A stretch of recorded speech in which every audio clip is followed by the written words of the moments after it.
Ladies and gents, welcome back to this entertaining best of three between the two on the channel. Me and Mike are now with the Dragon up against Starlock's Malians. We're on 2 XP just at the opening, and we've already got some piggy time. Ball pull immediately by Miyamika, who just shock and awed Starlock in game number 2 to force this third. After he himself was just equally cheesed on the opening, actually. The first game was on Prairie, where Starlock utilized the Mongols to outpost rush Mio out of the game. Game 2 was a Dark Age Samurai rush to ruin Starlock's timing. Now, in Game 3, the boar is the one paying the price. Love that read as well by Mio. Just Order the Dragon in general, very good at playing pocketed economies. You get a lot of value out of this boar as well. Like another civ's capped at the 8. Your villages are just a lot more efficient. And it's very important to be on this hunt. Remember, with the hunt, you're able to actually hold on to a lot more food than you would with sheep, with berries, etc. Which feels really good, because the whole problem you usually run into with OOTD is they fill their coffers too quickly on their villages and then spend too much time walking. Well, things like boars offset a lot of that problem, courtesy of the boar and hunt capacity in general being higher.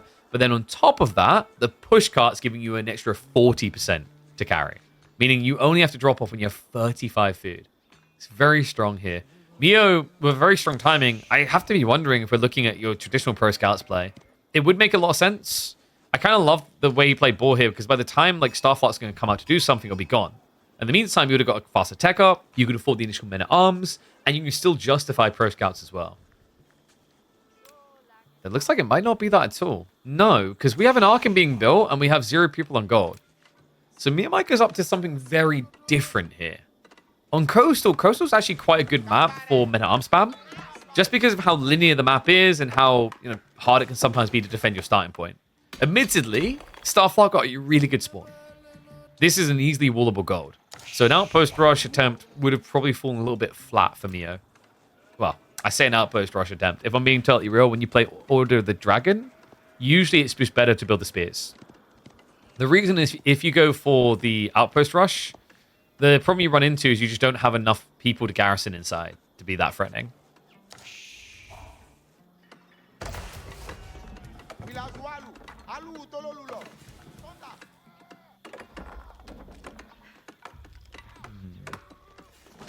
How did you guys gamble?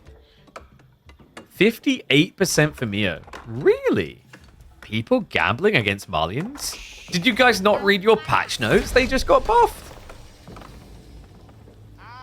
I mean, I'm kind of shocked they got buffed, really. I don't know. Does anyone else feel like Malians needed any buffs? They weren't a dominant civ currently, but they were decent. I think they already got their own kind of buff in terms of versatility with the Farimba builds. So yeah, it definitely shocked me a bit. Okay, so Mio... What is this? I'm a little bit confused now. He's waiting for Starlock to do something. There's no other reason. Okay, there we go. Stable's coming in now. Yeah, but this isn't like your traditional Pro Scouts timing at all.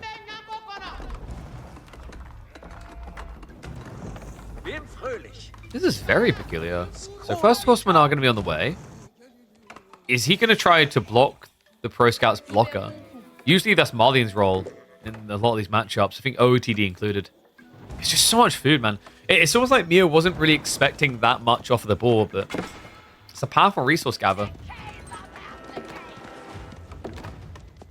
Love what Starlock does here. Prioritize the Warrior Scout upgrade to just poke harass. Horseman is now out though, so that's going to bring that to an end. And he's going to be scaling them. I think they buffed them because they're trying to add in more feudal play to shift away from the fast castle meta. Do you know what would have probably shifted people away from the fast castle meta? Properly nerfing Pro Scouts.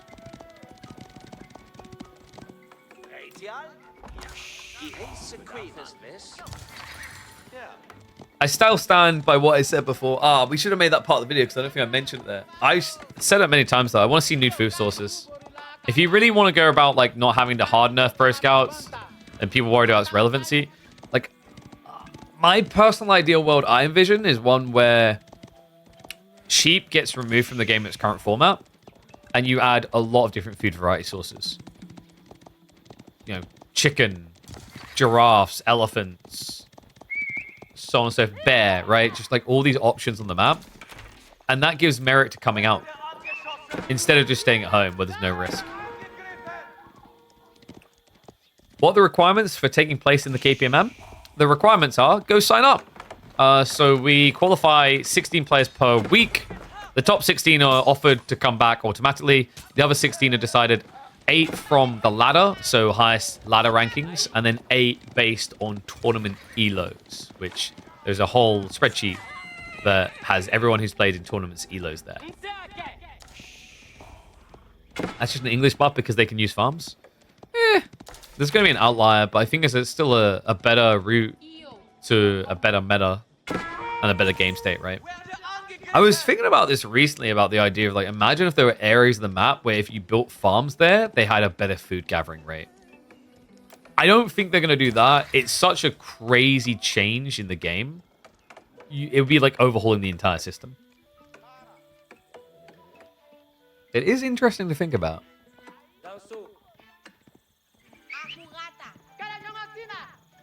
Sheep pastures on the map. I mean, I just want to see more options. I said about Japanese earlier that it'd be really cool if you could spend a little bit of stone to basically produce a berry bush on your farmhouse. That would fix the early game economy. That might just be a bit too campy. At least they have to come out to the stone or gold to actually get some for that, though. Okay, so we actually have the Gilded Archer switch coming in. It's just all about pro scouts, though, right? He's playing blocker. He knows what this is going to force. Once he reveals it, it's going to be javelins. And because you can't harass the gold, there's no stopper there. I don't really know what Miyamika's fully envisioned goal is here. I'm not really seeing the win condition. I mean, I know what he was attempting to do here, but what it's going to achieve in actuality is much less than what he was hoping for. Where scouts are already getting that free bit of tickle in, are able to back away, but good micro Mio. Especially when Starlock doesn't click far enough away. We'll get the kill. Starlock so far got, what, 4 deer home? I think it was only the 4. He's snatching more from the far flanks, though. Yeah, took some over here as well. Okay, so overall, pretty good situation. Starlock has got about 1.4 deer stacks worth of gathering off the map so far.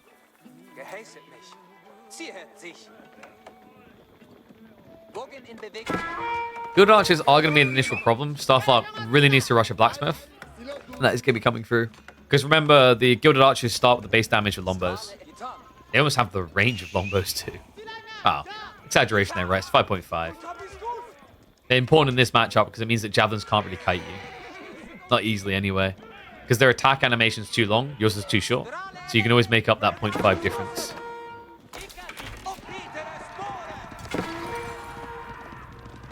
Worker kills are adding up as well. Miyamika, that's now free. And it's usually because of the pit mine play more than anything else. Now, love this. Mio's starting to save up.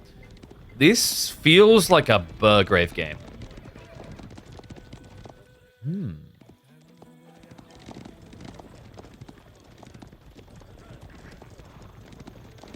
What do you guys think? 1s if you think Burgrave, 2s if you think Regnants.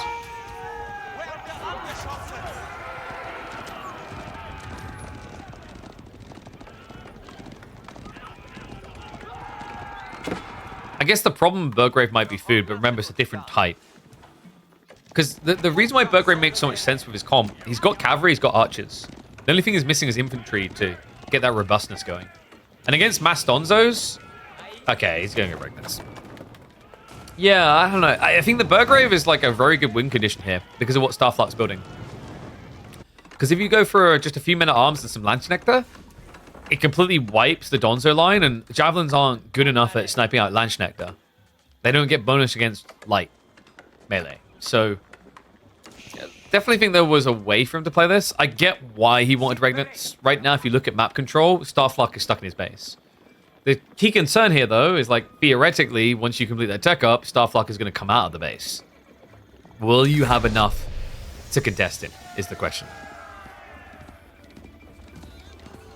Yeah, 15 villages is a big commitment, but I think that's because Miyamika saw that his opponent's in base.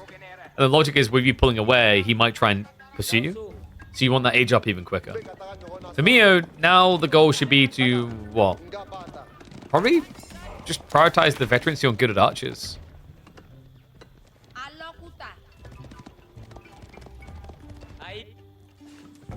Jesus.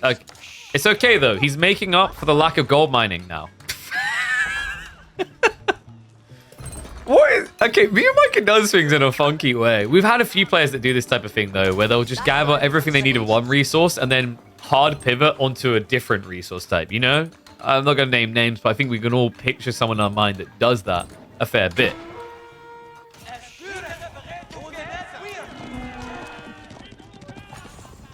Fourth worker kill now. I don't know. This is just kind of falling apart. Starlock, I expected him to rush out to block the win condition, but these horsemen have kept him at home. His obsession with the deer has kept him at home. So Mia Micah is firmly on his way to a 5-relic game with no contest. Just Mia, does Starlock have the better gold access? Yeah, sometimes it happens. I mean, that right there, like, if you hate that this is a thing in AoE 4, probably the wrong game for you. The community, at least so far, historically decided they like the randomness. I'm not entirely convinced. I've been speculating the idea of having a mirror random, well, not mirror random tournament, but mirror spawn tournament, where every map would just half generate and then flip spawn. The sad part, though, is when you do those type of systems, it means that your opponent only has to scout half the map to know what you could do, right?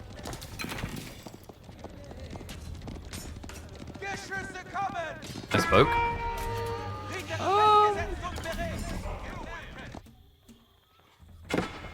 I don't like Starlock's position at all here. Rancher's, I mean, it's only a half Fulani, right? It's not even full Fulani. And your opponent's going to have 5 relics in return. For me and Micah, he could just rush Imperial quite easily here. Love that he's going for scale armor, by the way. It means the javelins are going to tickle.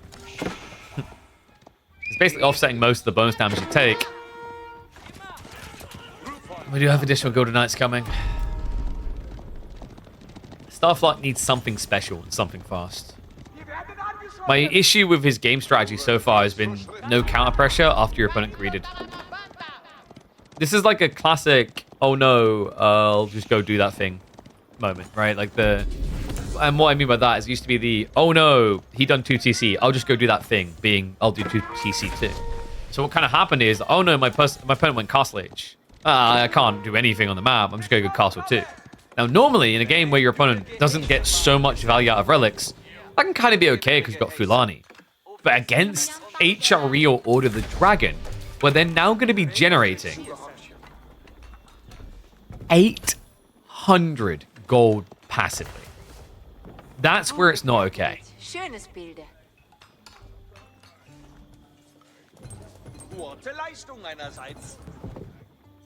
From a mirrors, if you see your opponent has a 4 gold, you know your opponent does. Yeah, exactly. That's my point. It depends if you want to remove the RNG of it, because there is a fair point to be had where, you know, if you're a Mongol player and you go for an outpost rush, but the spawn is like outrageously good, your game is kind of over at the highest level, right? So at least you're informed of it straight away. I think it minimizes the like opening plays that can end the game one way or the other. That would be the main impact it would have. Those spears for a range with no bonus to horse? No, the ranged attack does bonus to cav. The only difference is it categorizes as range, so sometimes it doesn't look like it's as good because you're throwing it at a horseman or someone that has a lot of ranged armor. But the Dunzo attacks do still have bonus damage when they're thrown from range.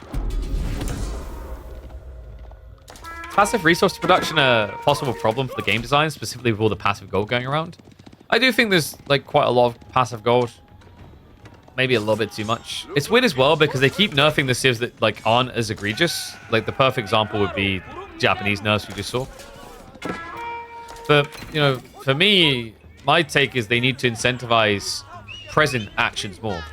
And one example we've given in the past is I don't think that you should just be able to take a relic back to your base and it generates 80 resources. I think if you take it all the way back to your base, it should generate less. I think you should get rewarded more for having, say, a monastery close to a sacred site, right? If you place a monastery to a sacred site, then it can generate 80, maybe even 100 gold. And the whole logic there is then you have a resource that's dynamic. It can be traded out. I can go for a fight, win the sacred site, and then get your relic. In the current format of the game, while the relic race is very intriguing and fun to watch, the reality of it is once you've got that relic home, you're probably not losing it until the game is over. Me and Micah is going to be losing those this sacred site win condition. I don't think his army is good enough to take this on right now. Farm count really isn't there for a full horseman switch yet either. So we'll just back all the way up. We do have herbal medicine on the way. Love to see that. It's very high value for OOTD because compared to other civs, you're more likely to, at the end of a fight, just have someone on death's door, right? It's usually the thing that actually costs a lot of all the dragon players the game. It's like they go for a secondary fight, and their army is all half HP bars, and then just takes way too long to reproduce. He's missing Inspired Warriors, though, which is a bit shocking. I did not really expect him to rush Herbal Medicine over Inspired Warriors.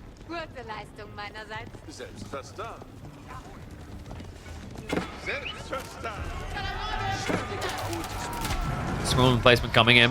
Has got the E-repairs. Trying to force the dive out of him here. Gotta be careful with those crossbows. They're your high value. You want to keep them a little bit further back and wait for the surface to overcommit. So Springle's in. Starlock has to take a chill pill. But considering where his game was at, what, 1 minute ago, it's quite the turnaround. I don't think he's out of the woods. I don't think he's even close to that yet. But at least he's able to actually posture on the map and pin his opponent in. I felt like Miyamika was getting too much for nothing in return. Unlike subscribing to this channel, did you guys know for $5 you can get too much gaming hours to watch? Over 100 hours of content. Wow. I know, that was a brilliant segue.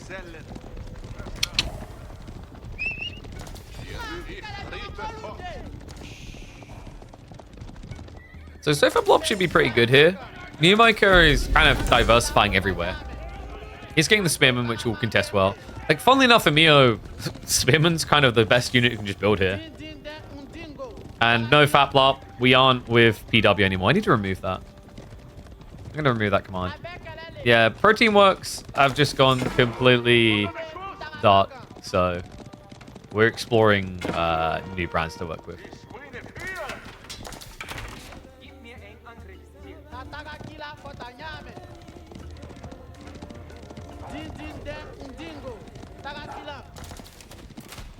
In fact, I got one I'm trying today, and I'm going to talk to them next week, because I'm pleasantly surprised by this cinnamony taste.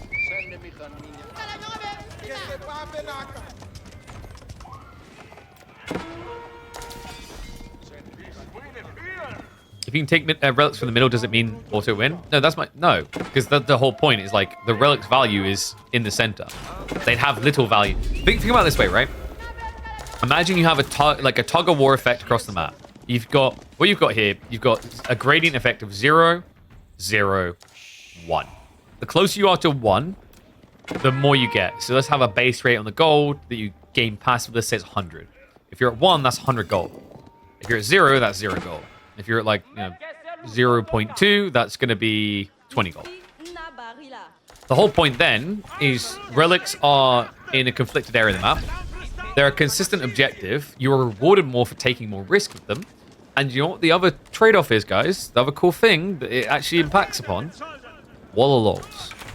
They actually remain a part of the game. Not just something you try when you're being dove, and that's it.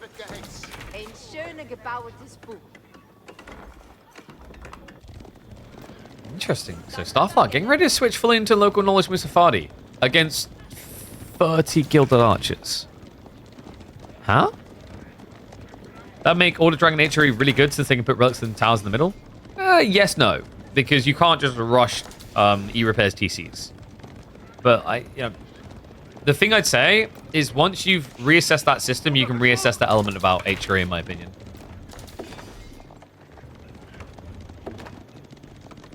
This is kind of similar with the horror Pro Scouts thing right now, where I've said I don't want Pro Scouts dead, I just want it balanced. I think Pro Scouts has brought a positive loot to the game of like at least people are coming out and contesting and not just spamming TCs. The trade-off has been certain civs completely break the mold to make it definitely unfun. So what do? We can rebalance the civs elements that make them very good at that to bring pro scouts more in line, is one thing. Same logic with HRE, OOTD, and relics. Just rebalance it. Res Guild Knights. Looks like another 2 worker kills coming through, but there might be some return fire here. Me and Micah running for the hills. Army is ready to react there, and it's a big army at that. Me and Micah uncontestable in his base. Musadi are thinking about clashing, but against Gilded Archers, it's a death sentence here. And that military gap is growing right now. He's struggling to kite. You just see how quick the archers fire off, by the way. They basically glide when they shoot and move. Look at them go. It's like they're shooting off of skateboards. The Drift Kings. Do they dab? Double up a military pop cap now. Miyamika, he's also starting to stockpile for Imperial. This will force him off his timing, but it's going to be worth the pennies. That rotation was a mistake. The sofas get cut down. Yeah, you're right. They're not Gilded Archers. They're gliding archers.